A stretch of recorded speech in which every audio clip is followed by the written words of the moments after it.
He never held a weapon, never touched the money, never entered the building, but when the sentence was read, he stood alone.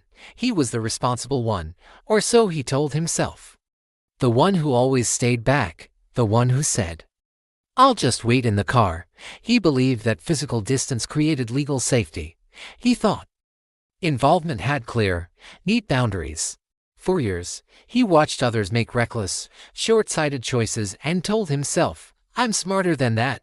I know where the line is." He wasn't a greedy person, not really. He was just tired. So incredibly tired. Tired of waiting for a break that never came. Tired of struggling just to stay afloat.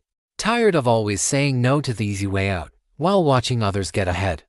He saw himself as cautious, not criminal. He was the anchor, the one who kept his head while others lost theirs. But anchors can get dragged down too. He just didn't see it coming.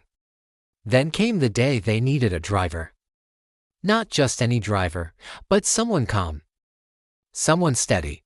Someone who wouldn't panic when the pressure was on. "Just drive," they said. "That's it. It's the easiest part. No risk for you." He hesitated. That single moment of hesitation felt like a lifetime. In his mind, he played out all the reasons to say no, the reasons he had always given before. But this time, they were drowned out by the louder voice of exhaustion. The fatigued one. He nodded. The simple, almost imperceptible movement sealed his fate. He slid behind the wheel, turned the key, and the engine rumbled to life. And so did the clock.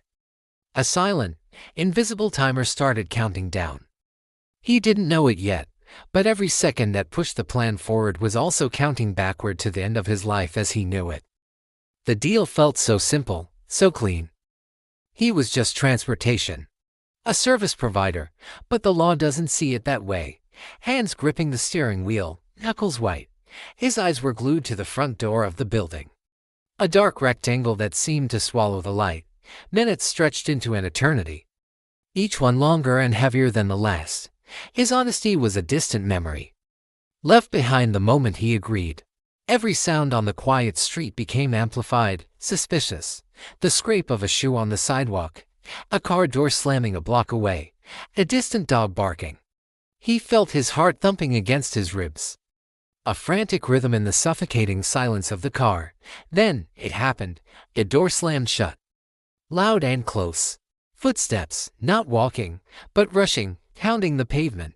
He braced himself, ready to hit the gas. But before they reached the car, another sound cut through the night. Sirens. They weren't distant. They were loud, close, terrifyingly close. His foot froze on the pedal. He didn't speed off. He didn't think. He didn't do anything. He just sat there, paralyzed, as the world he knew came crashing down around him. The police didn't shout. They didn't sprint towards the car with guns drawn. They walked, calmly, methodically. Their quiet approach was more unnerving than any chase would have been. One of them tapped on his window. "Turn off the engine." The voice was flat, devoid of emotion. He fumbled with the keys, his fingers suddenly numb and clumsy. The next thing he knew, he was out of the car. The cold metal of handcuffs closing around his wrists. The rough texture of the pavement against his cheek. He kept repeating the same phrase over and over, a desperate mantra he thought would save him. "I didn't do anything. I was just in the car. I didn't do anything." No one argued with him. No one even bothered to reply. They just led him away in silence. The interrogation room was small and gray. They let him talk, and he took the opportunity, believing his logic would set him free. He explained himself carefully, meticulously, maybe a little too carefully. He laid out his version of the events, emphasizing his distance from the actual crime. "I stayed in the car the whole time. I didn't know everything they were planning. I never touched the money." The detectives across the table just nodded, letting him spin his narrative, letting him build his own cage with his own words. They listened patiently until he had nothing left to say. Then, one of them leaned forward, and with a single, simple sentence, ended everything. "But you were waiting for them." Silence, a heavy, suffocating silence filled the room.